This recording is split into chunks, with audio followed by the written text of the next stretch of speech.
A continuación tenemos la exposición Riesgos Socionaturales que la presentará el doctor Marcelo Lagos de la Universidad Católica. Marcelo, te agradecemos mucho tu presencia en esta Expogeo 2021. Te dejamos la pantalla y por favor adelante, tienes tus 20 minutos. Gracias, Rodrigo. Gracias por la invitación y siempre es un placer compartir con todas y todos ustedes. Em, con atención he escuchado gran parte de las presentaciones y los temas que se han expuesto y evidentemente todos y todas aquí trabajamos con datos, generamos datos, levantamos datos y esos datos los usamos para modelar, etcétera. Em, y sí, con los equipos de trabajo que tenemos, siempre estamos levantando datos, aumentando idealmente la resolución espacial, tratando de utilizar formas de modelar la realidad que incorporen cada vez más variables, tratando de reconstruir, ¿cierto?, la complejidad que caracteriza la realidad. Recuerdo mis primeros años de modelación numérica cuando trabajaba con celdas de las más finas, de 3 segundos, de 90 metros o más, incluso 93 metros, 3 arcos. Hoy día estamos en centímetros incluso, dependiendo la amenaza y el código numérico o el modelo que estemos utilizando. Claramente han cambiado las cosas y el dato levantado desde lo que se pueda medir, en este caso en un contexto de la geomensura, la geomática, evidentemente hace de que resulte muy interesante ver los resultados. Y por experiencia, porque en temas de riesgo llevo algunas décadas trabajando en comprender el riesgo y tratar de proponer soluciones para convivir con el riesgo, eh, uno se hace una idea ciertamente de los grandes desafíos que tenemos. Y particularmente lo que deseo compartir con ustedes, entendiendo que estamos en los tiempos algo excedidos, pero de lo bueno poco, ¿cierto? Es de alguna forma tensionar junto con todos quienes nos acompañan. ¿Qué es lo que no sabemos del riesgo? ¿Qué es lo que no sabemos como input, ciertamente, para evaluar riesgo? Y cómo ese desconocimiento, esa incertidumbre, esa complejidad, ciertamente, influye, ciertamente, sustantivamente en tratar de comprender el riesgo de desastre. Irónicamente, hoy estamos en una revolución, ciertamente, de disponibilidad de datos. Tenemos miles de datos. Tenemos no sé cuántos satélites con sensores levantando datos en tiempo real. Tenemos precisiones que nunca antes quizás habríamos imaginado. Y somos sorprendidos permanentemente porque al corto plazo aparecen nuevas tecnologías que nos dan más datos. Es una ironía tener tantos datos y ver que incluso hoy día seguimos siendo incapaces de anticiparnos a procesos complejos, a procesos peligrosos. Sin ir muy lejos, hace pocas semanas atrás, lluvias concentradas afectaron el centro de Europa, en total cerca de 200 víctimas, con toda la tecnología, con todos los datos, incluidos evidentemente los datos en tiempo real, fueron incapaces, por lo menos quienes trabajan en ciencia, en estos temas y en sistemas de alerta temprana, en anticiparse lo que iba a suceder. Y acá estamos evidentemente hablando de un desastre que afecta a sociedades desarrolladas, donde evidentemente las condiciones de vulnerabilidad no se comparan con las realidades que tenemos en nuestros países. Sí, evidentemente tienen exposición importante ellos, pero evidentemente no comprendían el escenario. Una semana después en China, en menos de una hora, tuvimos cerca de más de 200 milímetros, probablemente en redes sociales. Todos vieron ciertamente los efectos sustantivos y el impacto que tuvieron las inundaciones en la parte central de China, en las planicies ciertamente del arroz. Nunca antes registrado. El nunca antes registrado es como una frase que hoy día viene para quedarse. somos sistemáticamente sorprendidos por la realidad. Entonces, independiente de todo lo dicho y todo lo que he escuchado, me gustaría dejar un mensaje y que pueda ser discutido ciertamente o considerado, o quizás parte del conversatorio que vendrá después en el cierre, es de que independiente de la cantidad gigantesca de datos que seguimos generando, que se disponibilizan para procesar, para entender, para modelar, para anticiparnos, para proponer escenarios de peligro o amenazas que sean un input, ciertamente, para luego evaluar riesgo, uh, al final suele suceder que seguimos siendo sorprendidos. Y la pregunta que hay que hacerse es si realmente, como sociedades hoy día, tenemos realmente los datos o somos capaces realmente de integrarlos de forma que nos permitan avanzar en la disminución del riesgo de desastre. El punto es que los hechos confirman de que eso no es así. Cuesta, evidentemente, desprenderse de la normalidad, de lo que sabemos, ¿cierto? De esta campana de Gauss. Cuesta desprenderse de los datos conocidos, de los datos registrados, de la estadística, independiente que nos demos probabilidades de retorno, independiente que sumemos distintos escenarios modelados hacia el futuro, independiente de ello, suele suceder de que la naturaleza nos sorprende, o los procesos socionaturales detonados evidentemente por el cambio climático antrópico nos vuelven a sorprender. Claramente, aceptar esa limitante sustantiva que tenemos como sociedades hoy día, independiente de la cantidad gigantesca de datos, modelos, metodologías, conocimientos, recursos, dinero, posgrados, etcétera, para entender ciertos procesos detonadores ciertamente de peligro y que pueden evidentemente terminar en riesgo y desastre, aceptar ello es importante porque claramente algo está sucediendo. Esto de que las cosas aparezcan como raras, estas lluvias concentradas de febrero que generaron movimientos en masa y aluviones en San Alfonso, en Cajón del Maipo, nadie les estaba viendo, nadie les estaba esperando. Incluso los instrumentos de planificación territorial en estudio que estaban mapeando preliminarmente con topografía muy detallada, con modelos evidentemente complejos y avanzados, no habían logrado espacializar que esas zonas que fueron ampliamente afectadas estaban expuestas al peligro de movimientos en masa, en este caso de flujos de detritos y aluviones.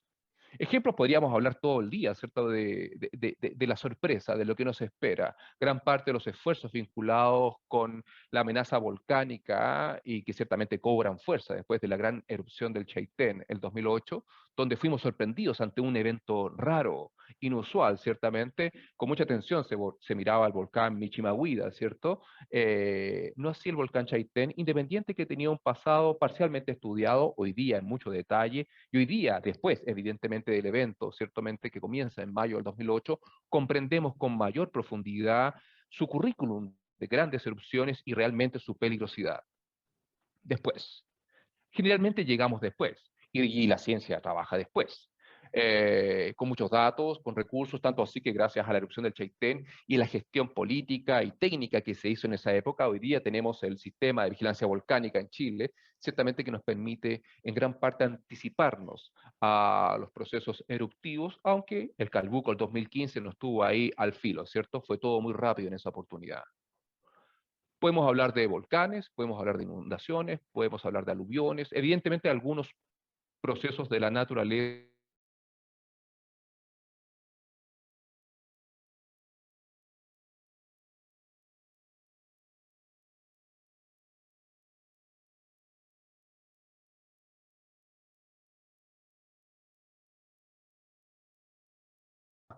sea cual sea la magnitud.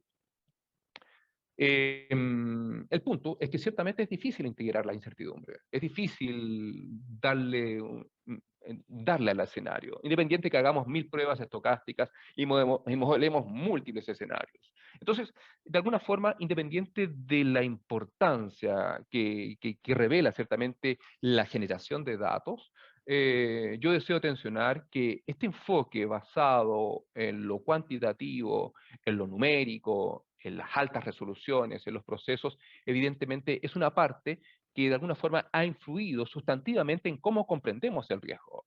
Y gran parte de los estudios de riesgo necesariamente hasta hoy día incluso, es cosa de revisar cualquier licitación disponible en línea hoy día, se va a llevar la mitad de los recursos en levantar una topografía o batimetría detallada, si es que es eso lo que puedo evaluar. O si es otro peligro o proceso natural complejo, van a ser los datos. Los datos se llevan muchos recursos y permanentemente estamos haciendo estudios de riesgo para habitar un territorio, para expandir límites urbanos, para precisar el ordenamiento. Lo que queremos, esta mirada prospectiva de los espacios ocupados por personas que habitan en nuestros territorios. Sin embargo, las estadísticas son claras. Los desastres siguen aumentando y siguen aumentando y sigue muriendo gente. Y el costo económico evidentemente sigue aumentando de esto. Y por lo tanto la pregunta que tenemos que hacernos, y esto puede ser majadero, pero es si realmente el foco de cómo estamos abordando esta problemática realmente ataca el problema. Y es independiente que es necesario tener datos para modelar escenarios complejos, eh, la exposición de las comunidades expuestas a peligros, pero particularmente el cómo son vulnerados sus derechos, la vulnerabilidad también le llaman algunos, eh, generalmente son mirados como los hermanos pequeños en esta ecuación. Gran parte del esfuerzo en esta mirada cuantitativa, en darse un escenario, espacializar un peligro, definir una zona roja, cuántas personas habitan, cuánto cuesta, cuánto puede morir, cuánto se demoran en llegar a zona segura, y se acabó el estudio de riesgo. Evidentemente la cosa es mucho más compleja. El hecho de que si realmente con todos los datos que podemos generar hoy día comprendiéramos de buena forma los procesos de la naturaleza o fuéramos realmente capaces de anticiparnos a lo que puede pasar mañana, evidentemente los desastres habrían disminuido sustantivamente. Pero evidentemente estos no son mis fondos de pensiones, lo que ustedes están viendo es lo que pasa hoy día, solamente por peligros naturales, interactuando evidentemente con altos niveles de exposición y vulnerabilidad global, y que de alguna forma la pandemia hoy día ha revelado con más fuerza, ciertamente, la fragilidad que tenemos como sistema humano y lo podemos llevar a cualquier escala eso, local, regional, global, etc. A lo que quiero llegar es de que quiero tensionar el hecho de cómo nos aproximamos a entender el riesgo, a estudiar el riesgo, y la necesidad de esta mirada multiamenaza, de esta mirada concatenada de procesos, esta mirada sistémica, evidentemente, del riesgo, y de que los esfuerzos, evidentemente, deben ser combinados con la mirada cualitativa de las personas que habitan territorios en riesgo, del trabajo con la comunidad.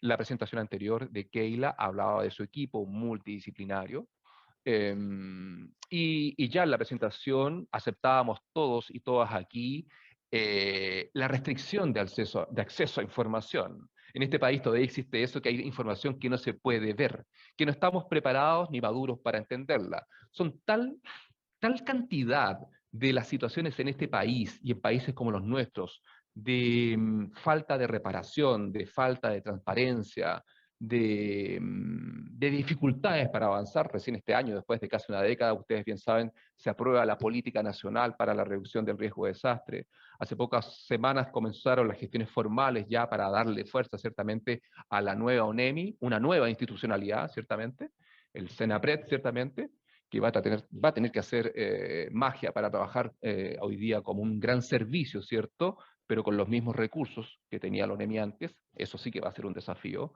Es fácil crear nuevos servicios sin darles ningún peso, pero independiente de ello, lo que quiero plantear es de que el hecho que, como estamos haciendo las cosas, no está dando resultados, porque evidentemente los desastres siguen aumentando. E independiente de que somos más personas, ¿cierto? Cerca de 8 billones de personas en este planeta, independiente de los sustantivos niveles de pobreza y desigualdad, que bien saben todos aquí, en Chile cobraron fuerza a partir de octubre del 2019, el switch debe cambiar. Por ejemplo, un botón, la verdad es que podemos dar múltiples ejemplos, sé que ha pasado más de una década del gran terremoto y tsunami del 2010, pero el mea culpa no se ha hecho, yo todavía no lo encuentro, aparte de las carpetas levantadas por la fiscal Huerta, la investigación que trató de buscar los responsables del mal manejo de la emergencia del 2010. Ese libro no lo van a encontrar, ese documento formal no lo van a encontrar.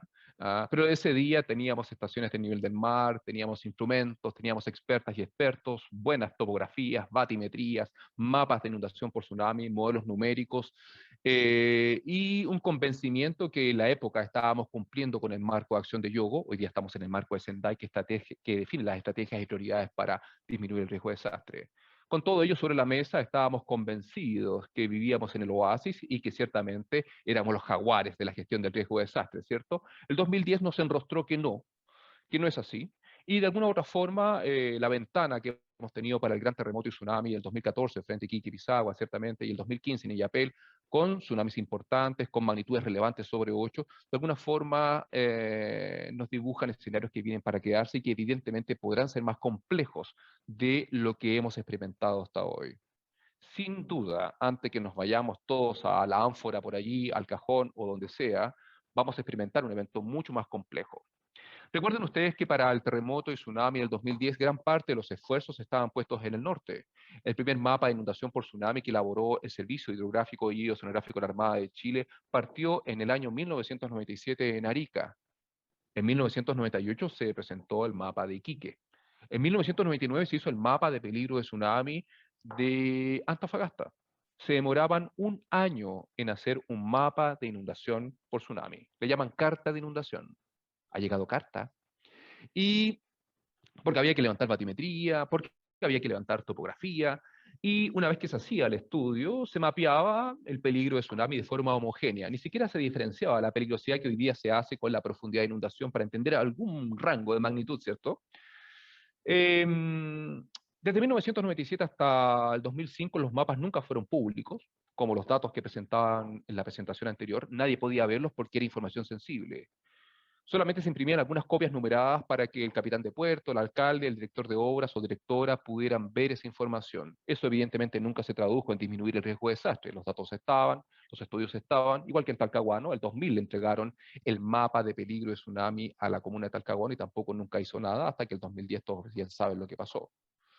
Independiente que había datos científicos que revelaba que era probable que ciertamente la ruptura, la calma más antigua estaba entre Constitución y Concepción, los ojos seguían puestos en la gran mayoría en el norte de Chile. El evento ocurrió en el centro, centro-sur, y relativamente muchos y muchas fueron sorprendidos, independiente que habían puntuales trabajos clarificadores que indicaban que allí podía venir algo.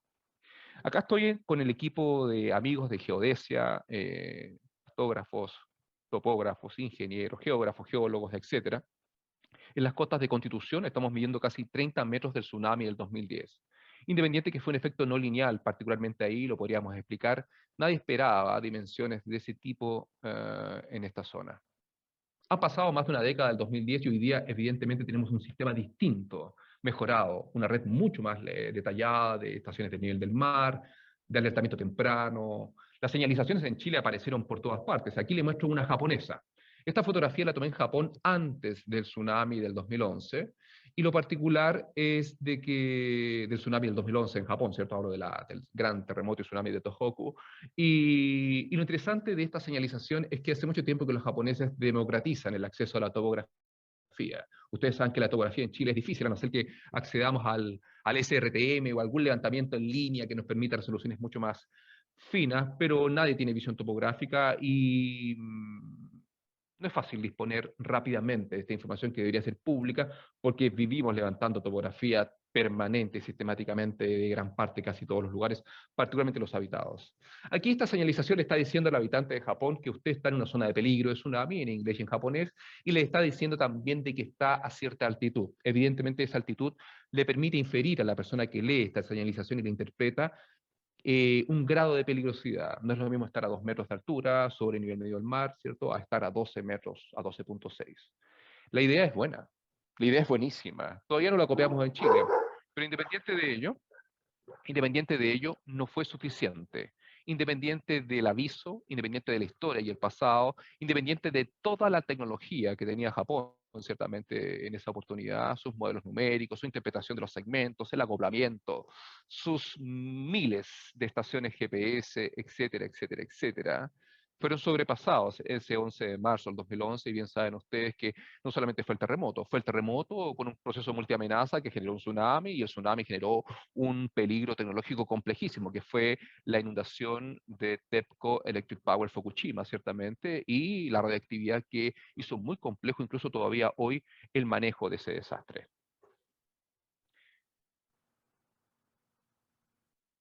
Quiero terminar aquí con una frase que nos revela Naciones Unidas, pero particularmente el grupo responsable de la reducción del riesgo de desastre, que es: la sorpresa es la nueva normalidad.